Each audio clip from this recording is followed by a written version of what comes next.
মাননীয় ভাই ইদানিংকাল প্রচারে এসেই দেখবেন বলছিল যে বাংলায় রাষ্ট্রপতি শাসন দিয়েই ভোট হচ্ছে, নামে মাত্র বলছে না তাই।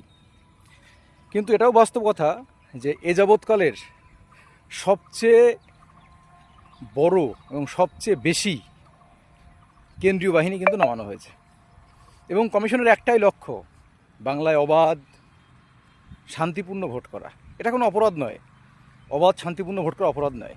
আর এটাকে যারা দুষছেন যে এত সৈন্য কেন নিয়ে আসলো, এত কেন বাহিনী নিয়ে আসলো, এটা ক্ষতি কি? আর কি আপনারা কি চাইছেন যে মাথা ফাটাফাটি হোক, মানুষের জীবন যাক, নাকি আপনারা চান নাকি ছাপ্পা ভোট হোক, এইসব চাইছেন?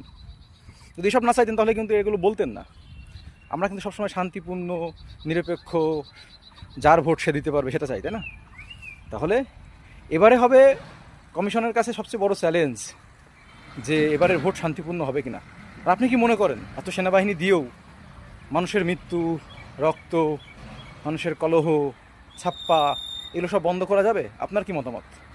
আপনি কি মনে করছেন না এত সৈন্যবাহিনী দিয়েও কি শান্তিপূর্ণ ভোট করা সম্ভব হবে? আপনার মন কি বলছে? আপনার বিচার বুদ্ধি কি বলছে?